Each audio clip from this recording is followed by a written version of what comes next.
Hello friends, welcome back to our channel. இன்னைக்கு 2 நாள் எடுத்திருந்த video தான் ஒரே விலாகா ஷேர் பண்ணியிருக்கேன். இப்போ மதியம் லஞ்ச் செய்றதுக்கு தேவையான காய்கறி எல்லாம் ஃப்ரிட்ஜ்ல இருந்து எடுத்துட்டு இருந்தேன். இன்னைக்கு லஞ்ச் மெனு என்னன்னா, எக் ஃப்ரைட் ரைஸ் கூடவே டிராகன் சிக்கன் செய்ய போறேன். இந்த டிராகன் சிக்கன் டேஸ்ட் ரொம்ப நல்லா இருக்கும். நான் ரெசிபி டீட்டெயிலா ஷேர் பண்ணியிருக்கேன்.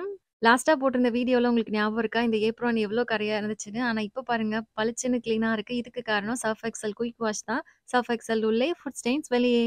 இன்னைக்கு காலையில நான் டிராகன் சிக்கன் பண்ணணுன்றதுனால, என் ஹஸ்பண்ட் கிட்ட சிக்கன் பிரெஸ்ட் பீஸ் 1 மட்டும் வாங்கிட்டு வர சொல்லியிருந்தேன். இத கொஞ்சம் ஒல்லியா நீட்ட வாக்குல கட் பண்ணிக்கலாம் இந்த மாரி. இப்போ இதுல இஞ்சி பூண்டு பேஸ்ட்டு, மிளகாய் தூள், மஞ்சள் தூள், கார்ன்ஃப்ளவர், கொஞ்சமா லெமன் ஜூஸ், தேவையான அளவுக்கு உப்பு போட்டு கலந்து வச்சுக்கலாம். வேற கரம் மசாலா ரொம்ப மசாலா பவுடர்லாம் ஆட் பண்ண தேவையில்ல. மைல்டா இருந்தாலே போதும். இப்போ இது ஒரு 30 மினிட்ஸ்க்கு அப்படியே ரெஸ்ட்ல இருக்கட்டும். அதுக்கப்புறமா இத ஃப்ரை பண்ணணும். நான் இந்த டைம்ல ஃப்ரைட் ரைஸ் பண்றதுக்காக பாஸ்மதி அரிசி வேக வச்சுட்டு போறேன். இந்த பாஸ்மதி அரிசி உபரி நெறையா இருக்கும். கொஞ்சம் அரிசி போட்டாலே நெறைய வரும். அதனால நான் மெஷரிங் கப்ல 2 கப் அளவுக்கு மட்டும் அரிசி எடுத்திருக்கேன். பாத்திரத்துல தண்ணி கொதிக்க வச்சுட்டு, அதுல கரம் மசாலா, ஸ்பைசஸ் போட்டு, நம்ம அரிசியும் போட்டு வேக வச்சிர வேண்டியதுதான். அரிசி ஒரு 90% வேகணும். இது வேகறதுக்குள்ள ஃப்ரைட் ரைஸ்க்கு தேவையான காய்கறி எல்லாம் கட் பண்ணிட போறேன். ஒரு சின்ன கேரட் எடுத்திருக்கேன். ஒரு 4, 5 பீன்ஸ், கொஞ்சமா கேபேஜ் எல்லாத்தையுமே நல்லா குட்டி குட்டியா கட் பண்ணிக்கலாம். இன்னும் இதுல ஸ்வீட் கார்ன், பீஸ் இந்த மாரி நம்ம குழந்தைங்களுக்கு புடிச்ச வெஜிடபிள்ஸ் எல்லாமும் ஆட் பண்ணிக்கலாம். கடாயில கொஞ்சமா எண்ணெய் சேர்த்துட்டு, கட் பண்ணி வச்சிருந்த காயெல்லாம் போட்டு நல்லா ஹை ஃப்ளேம்ல வதக்கணும். காய்கறி வதங்குற டைம்லயே பாஸ்மதி அரிசி நல்லா வெந்துருச்சு. இப்ப இத நல்லா தண்ணி போற அளவுக்கு வடிச்சுட்டு கொஞ்சம் ஆற வச்சிரலாம். இப்போ இந்த வெஜிடபிள்ஸ் எல்லாம் நல்லாவே வதங்கிருச்சு. இந்த டைம்ல 2 எக் தேவையான அளவுக்கு சால்ட் எல்லாம் போட்டு நல்லா கிண்டி விட்டுக்கிறேன். இப்போ இதுல சாஸ் எல்லாம் தான் ஆட் பண்ணணும். சாஸ் பாக்கெட் ஓப்பன் பண்றப்போ கொஞ்சம் நெறையவே சாஸ் எல்லாம் சிந்திட்டு, என்னோட ஒயிட் ஏப்ரான் ஃபுல்லா கரையாயிடுச்சு. ஆனா பிரச்சனை இல்ல. சர்ஃப் எக்ஸல் உள்ளே, சோய் சாஸ் கரை வெளியே. இப்போ இந்த வெஜிடபிள் கூட சோய் சாஸ் 1 டேபிள் ஸ்பூன் அளவுக்கு, டொமேட்டோ சாஸ் 2 டேபிள் ஸ்பூன் அளவுக்கு, சில்லி சாஸ் 1 டேபிள் ஸ்பூன் அளவுக்கு சேர்த்து நல்லா வந்து கலந்துக்கலாம். இப்ப நம்ம வேக வச்சிருந்த பாஸ்மதி ரைஸ சேர்த்துக்கலாம். ஆல்ரெடி ரைஸ் வேக வைக்கிறப்போ உப்பு வந்து ஆட் பண்ணியிருந்தேன். இந்த டைம்ல உப்பு கம்மியா இருக்கிற மாரி இருந்தா கொஞ்சமா மட்டும் சேர்த்து கலந்துட்டீங்கன்னா, சூப்பரா ஃப்ரைட் ரைஸ் ரெடி ஆயிரும். லாஸ்ட்டா இறக்குறதுக்கு முன்னாடி கொஞ்சம் பெப்பர் பவுடர் போட்டு மிக்ஸ் பண்ணி இறக்கிட வேண்டியதான். இப்போ டிராகன் சிக்கன் செஞ்சிட வேண்டியதான். ஃபர்ஸ்ட்டு மேரினேட் பண்ணி வச்சிருந்த சிக்கன் இருக்குல்ல, அத வந்து நல்லா டீப் ஃப்ரை பண்ணணும். இது ஃப்ரை ஆறதுக்கு எப்படியும் ஒரு 5 நிமிஷம் போல ஆகும். இந்த டைம்ல டிராகன் சிக்கன் பண்றதுக்கு தேவையான வெங்காயம், கேப்சிகம் எல்லாம் போடணும். அதெல்லாமே நான் கட் பண்ணி எடுத்து வச்சுட்டு போறேன்.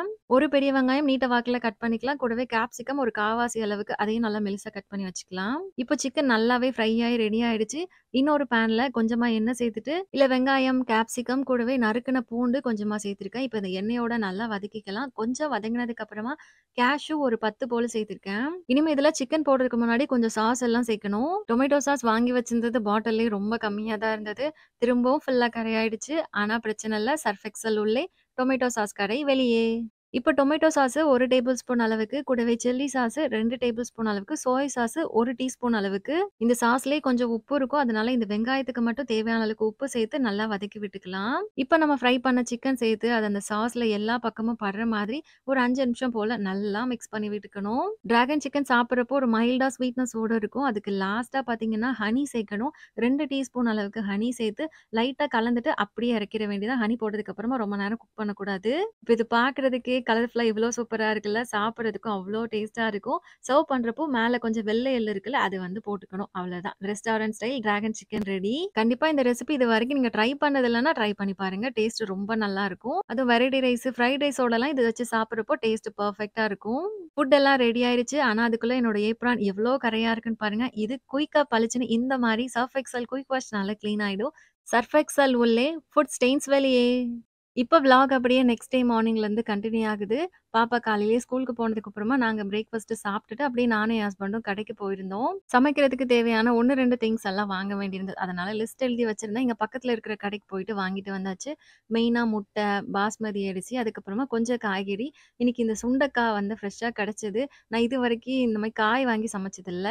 இந்த ட்ரைடு சுண்டைக்காய் இருக்கும்ல, அது வச்சு சமைச்சிருக்கேன். ஆனா இது வந்து எனக்கு கிடைச்சது. சரி செஞ்சு பார்க்கலான்னு கொஞ்சமா தான் வாங்கிட்டு வந்திருந்தேன்.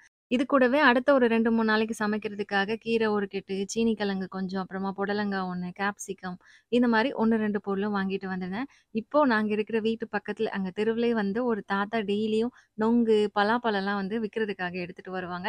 அதனால நாங்க டெய்லியும் போறப்போ என் ஹஸ்பண்ட் 1/4 கிலோ இல்ல 1/2 கிலோ அது மாரி கொஞ்சம் கொஞ்சமா வாங்கிட்டு வருவாங்க. எனக்கு பலாப்பழம்னாலே ரொம்ப பிடிக்கும். இன்னைக்கு பலாப்பழம், நொங்கு 2மே வாங்கியிருந்தோம். இப்பதான் இந்த 2மே சீசன். அதனால கிடைக்கிறப்போ நல்லா சாப்பிட்டு என்ஜாய் பண்ணிக்க வேண்டியதான்.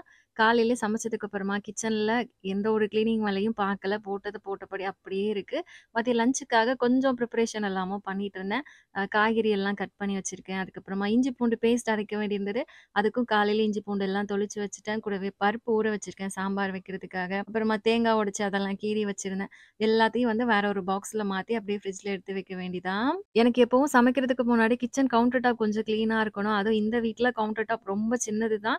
நம்ம நெறைய பொருள் எல்லாம் வச்சுட்டா சமைக்கிறப்போ எங்கேயும் சுத்தமா இடமே இருந்த மாரி இருக்காது. அதனால மோஸ்ட்லி நான் சமைக்கிறேன்னா, அதுக்கு முன்னாடி கிச்சன் கவுண்டர் டாப் ஃபுல்லா ஒரு வாட்டி கிளீன் பண்ணிட்டு தான் சமைப்பேன். எவ்வளோ லேட் ஆனாலும் சரிதான். நான் யூஸ் பண்ற இந்த தோசை தவா, அயர்ன் தவா நெறைய பேர் இது நான்ஸ்டிக்கான்னு கேட்டிருந்தீங்க. நான்ஸ்டிக் கிடையாது. நல்ல வெயிட்டான இரும்பு தோசை தவா. ஒரு வாட்டி தோசை சுடுறதுக்கு முன்னாடி மட்டும் லைட்டா தண்ணி போட்டு வாஷ் பண்ணிட்டு சுடணும். ஏன்னா, அது மேல எண்ணெய்லாம் ஒட்டியிருக்கும்ல. அதனால. ஆனா தோசை போட்டதுக்கு அப்புறமா தண்ணி ஊத்திலாம் வாஷ் பண்ண தேவையில்ல. ஒரு டிஷ்யூ பேப்பர் வச்சு அதில இருக்கிற எண்ணெயெல்லாம் போற மாரி தொடச்சுட்டு, நான் அப்படியே வந்து எந்த பிளேஸ்ல வைப்பேனோ அதில வச்சுருவேன். கவுண்டர் டாப்ல இருக்கிற எல்லா திங்ஸையும் எடுத்துட்டு கேஸ் ஸ்டவ், கவுண்டர் டாப் ஃபுல்லா ஒரு ஈர துணிய வச்சு நல்லா தொடச்சுட்டேன். இப்போ வந்து சமையல் வேலையெல்லாம் பார்க்க வேண்டியதான். காய்கறி வந்து கேரட்டு, பீன்ஸ், அவரைக்காய் இந்த 3ம் கட் பண்ணி வச்சிருக்கேன். இன்னும் மாங்காய், முருங்கைக்காலாம் ஆட் பண்ணணும். அது இப்பவே சேர்த்தா ரொம்ப குழஞ்சு போன மாரி ஆயிரும். அதனால இத மட்டும் இப்ப பருப்போட சேர்த்து வேக வச்சுருவேன். லாஸ்ட்டா அத ஆட் பண்ணிப்பேன். நான் இஞ்சி பூண்டு பேஸ்ட் ஒரு வாட்டி அரைச்சு வச்சுட்டேன்னா, எனக்கு குறைஞ்சது 2 வாரத்துலேருந்து 1 1/2 வாரம் வரைக்கும் வந்துரும். ஏன்னா, அடிக்கடி நான்வெஜ் சமைக்க மாட்டேன். ஏன்னா, நான்வெஜ்ஜுக்கு தான் மோஸ்ட்லி இத ஆட் பண்ற மாதிரி இருக்கும். எப்பவுமே ஃப்ரெஷ்ஷா ரெடி பண்றது நல்லது தான். அன்னன்னைக்கு சமைக்கிறதுக்கு. ஆனா, ஒரு சில நாள் லேட்டா சமைப்போம். அப்போ கொஞ்சமா இஞ்சி பூண்டு அரைக்கிறதுக்கு கஷ்டமா இருக்குன்றதுனால, நான் இந்த மாதிரி மொத்தமா அரைச்சு வச்சுப்பேன். இந்த இஞ்சி பூண்டு அரைக்கிறதுக்கு பெருசா அளவு எதுவுமே கிடையாது. 2மே வந்து சமமான அளவு எடுத்துட்டு, அரைக்கிறப்போ ஒண்ணு உப்பு, இல்லன்னா நல்லெண்ணெய். 2ல ஏதாவது ஒண்ணு சேர்த்துக்கிட்டா, அந்த கலர் மாறாம அதே ஃப்ரெஷ்னஸோட அப்படியே இருக்கும். தேவைப்படுறப்போ கொஞ்சம் கொஞ்சமா தண்ணியும் சேர்த்து அரைச்சுக்கணும். ஏன்னா தண்ணி சேர்க்கலன்னா அரைக்க முடியாது. இந்த கிளாஸ் பாட்டில்ல மட்டும் தான் நான் எப்ப இஞ்சி பூண்டு அரைச்சாலும் வைப்பேன். ஏன்னா எல்லா பாத்திரத்திலயும் அது வைக்கிறப்போ அந்த ஸ்மெல் இருந்துட்டு கொஞ்ச நாளைக்கு போகவே செய்யாது. அதனால இந்த பாட்டில் இஞ்சி பூண்டு வைக்கிறதுக்காகன்னே வச்சுட்டேன். ஃப்ரிட்ஜ்ல நம்ம இத வைக்கிறப்போ மில்க் ட்ரேக்கு அடுத்த ஒரு ரேக் இருக்கும்ல, அதுல வச்சுட்டோம்னா அந்த கலர் மாறாம ரொம்ப ஃப்ரெஷ்ஷா இருக்கும். இதே இது சைட்ல டோர்லலாம் வைக்கிறப்போ சீக்கிரம் கொஞ்சம் வேஸ்ட் ஆன மாரி ஆயிடும். கீரை ஒரு கட்டு வாங்கிட்டு வந்திருந்தோம்ல, அதுல இன்னைக்கு பாதி மட்டும் சமைச்சிட போறேன். மீதி பாதிய ஒரு ஜிப்லாக் கவர்ல போட்டு வச்சுட்டேன். நாளைக்கு இல்லன்னா அதுக்கு அடுத்த நாள் வந்து செய்வேன். பாப்பாக்கு கீரை பொரியல் மாதிரி செஞ்சு குடுக்கறத விட, கீரை கடையலா வச்சுட்டா அவ வந்து ஈஸியா சாப்ட்டுப்பா. பொரியல் மாதிரி இருந்தா அவளுக்கு சமைச்சு சாப்பிடுறதுக்கு கஷ்டமா இருக்கும். அவள சாப்பிட வைக்கிறதுக்குள்ள போதும் போதும்ன்னு ஆயிரும். அதனால மோஸ்ட்லி அவளுக்காகவே கீரை கடையலா செஞ்சுருவேன். இது வீட்ல எல்லாருக்கும் பிடிக்கும். இந்த மாரி கீரையிலலாம் சின்ன சின்ன பூச்சி, மண்ணெல்லாம் நெறையா இருக்கும். அத கிளீன் பண்றதுக்கு ஒரு பாத்திரத்துல தண்ணீல நல்லா உப்பு போட்டு கரைச்சுட்டேன். இதுல இந்த கீரைய ஒரு 15 நிமிஷம் போல ஊற வச்சுட்டு, அதுக்கப்புறமா நம்ம நல்லா தண்ணி போட்டு அலசிட்டு சமைச்சுக்கலாம். எந்த கீரையா இருந்தாலும் சரிதான். நான் இந்த ஒரே மெத்தட்ல தான் கீரை கடையல் வந்து செய்வேன். எனக்கு கல்யாணம் ஆன புதுசுல எங்க அண்ணி சொல்லிக் குடுத்தாங்க. கிளீன் பண்ணி வச்சிருக்கிற கீரை கூட கொஞ்சமா ஜீரகம், காரத்துக்கு மிளகு, வேணும்னா பச்சை மிளகாய் சேர்த்துக்கலாம். ஆனா நான் பாப்பாக்கு குடுக்குறேன்றதுனால பெருசா பச்சை மிளகாய் சேர்க்க மாட்டேன். எப்பவுமே மிளகு மட்டும் போடுவேன். அது கூடவே தக்காளி பழம் சின்ன பழமா 1 போட்டிருக்கேன். பூண்டு 1 பல்லு அவ்வளதான். கொஞ்சமா கீரை முங்குற அளவுக்கு தண்ணி ஊத்தி, நல்லா அந்த தண்ணி போற அளவுக்கு வேக வச்சுட்டு, உப்பு போட்டு அரைச்சிட வேண்டியதான். சாம்பார்லயே இன்னைக்கு நெறைய காய்கறி போடுறேன்றதுனால, நான் பெருசா காய வச்சு கூட்டு எதுவுமே செய்யல. கீரை கூடவே எக் மட்டும் பாயில் பண்ண வச்சுற போறேன்.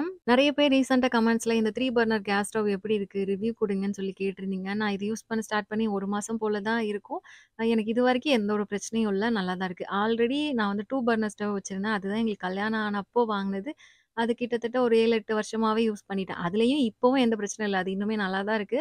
ஆனா எனக்கு வந்து 2 பர்னர் இருக்குன்றதுனால, சமைக்கிறதுக்கு கொஞ்சம் லேட் ஆகுது. பாப்பாக்கு மதியம் ஸ்கூலுக்கெல்லாம் சமைக்கிறப்போ, கொஞ்சம் ஒரு 3 பர்னர் இருந்தா சீக்கிரமா வேல முடிஞ்ச மாதிரி இருக்கு. ஏன்னா, ஒண்ணுல ரைஸு, ஒண்ணுல கூட்டு, குழம்புன்னு வச்சுலாம் சீக்கிரம் வேல முடியும். அதனால மட்டும் தான் இது வந்து சேஞ்ச் பண்ணேன். மத்தபடி என்னோட பழைய கேஸ் ஸ்டவ் இன்னுமே நல்லா தான் இருக்கு. நாங்க முன்னாடி இருந்த வீட்ல பார்த்தீங்கன்னா, நான் இண்டக்ஷன் ஸ்டவ்வும் வச்சு யூஸ் பண்ணுவேன். அதுல தான் மோஸ்ட்லி ரைஸ் வைப்பேன். கேஸ் ஸ்டவ்ல வந்து குழம்பு, கூட்டு தான் செய்வேன். ஆனா இந்த வீட்ல வந்து கிச்சன் கவுண்டர் டாப்பே குட்டி.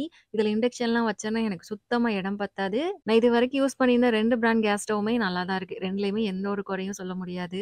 புதுசா கேஸ் ஸ்டவ் வாங்குறீங்கன்னா 3 பர்னரா வாங்கிருங்க. ஏன்னா பெரிய ஃபேமிலியா இருந்தாலும் சரி, குழந்தைங்க பொறந்ததுக்கு அப்புறமாவும் நமக்கு அது யூஸ்ஃபுல்லா இருக்கும். சமையல் வேலை ஒரு சைட்ல நடந்துட்டே இருந்தது. நான் அப்படியே பாப்பாக்கு ஸ்நாக்ஸ்க்கு வந்து நொங்கு இருந்தது. அவளுக்கு வந்து குடுத்துடலான்னு ஒரு 2 நொங்குக்கு மட்டும் அந்த தோலோட சாப்பிட மாட்டா. அதனால அந்த தோலெல்லாம் எடுத்து ஃப்ரெஷ் போர்ஷன மட்டும் அவளுக்கு ஒரு பாக்ஸ்ல மாத்தி எடுத்து வச்சுட்டேன். இப்போ கீரை ஓரளவுக்கு வெந்துருச்சு. அதே மாரி சாம்பாருக்கு பருப்புமே நல்லா வெந்துட்டு. நான் இங்க கடாயில அ தாளிப்பெல்லாம் குடுத்துட்டு, கூடவே மாங்கா, முருங்கக்காய் மட்டும் அந்த எண்ணெயில வதக்கிட்டு, வேக வச்ச பருப்பு, அந்த காய்கறி எல்லாம் மொத்தமா போட்டு அப்படியே சாம்பார் வச்சுட்டேன். இன்னைக்கு புளியெல்லாம் ஊத்தல. மாங்கா சேர்த்திருந்தேன். அதுவே புளிப்பா இருந்ததுன்றதுனால, கரெக்ட்டா 12 மணின்றப்போ சமையல் வேலையெல்லாம் முடிஞ்சது. பாப்பாக்கு அப்புறமா லஞ்ச் பாக்ஸ்ல எல்லாம் பேக் பண்ணி எடுத்து வச்சுட்டு, ஸ்கூல் போறதுக்காக நானும் கிளம்ப ஆரம்பிச்சுட்டேன். நான் எப்பவுமே பாப்பாக்க வெளியில கூட்டிட்டு போறப்பலாம் ஸ்டெயின்லெஸ் ஸ்டீல் வாட்டர் பாட்டில் தான் யூஸ் பண்ணுவேன். லாஸ்ட்டா ஸ்கூல் தொறக்கறக்கு 2 நாளுக்கு முன்னாடி எங்க மாமா வீட்டுக்கு போனோம். அங்க வச்சுட்டு வந்தேன். நான் கார்ல போட்டேன். நான் எங்க போட்டேன்னே தெரியல. என்னோட வாட்டர் பாட்டிலு மிஸ் ஆயிடுச்சு. அதனால லாஸ்ட் ஒரு 2, 3 நாளா இந்த பாட்டில்ல தான் தண்ணி எடுத்துட்டு போறேன். அது இந்த சம்மர் டைம்ல பிளாஸ்டிக் பாட்டில்ல தண்ணி எடுத்துட்டு போறது நல்லது கிடையாது தான். சீக்கிரமா மாத்தணும். லஞ்ச் டவலு, கூடவே கர்ச்சீஃப் எல்லாமும் எடுத்து வச்சுட்டேன். பாப்பாக்கு லஞ்ச் பிரேக்கு கரெக்ட்டா 12 மணிக்கு தான் விடுவாங்க. நாங்க வீட்லருந்து ஒரு 12:25 போல கிளம்பிருவோம். இந்த விளாக் இதோட முடியுது. உங்க எல்லாருக்கும் இந்த வீடியோ புடிச்சிருக்கும்னு நெனைக்கிறேன். புடிச்சிருந்தா இந்த வீடியோக்கு ஒரு லைக் பண்ணிட்டு, நம்ம சேனல ஃபர்ஸ்ட் டைம் பார்க்குறீங்கன்னா, கண்டிப்பா சப்ஸ்கிரைப் பண்ணிக்கோங்க. நெக்ஸ்ட் இன்னொரு இன்ட்ரஸ்டிங்கான விளாக்ல பார்க்கலாம். பாய்.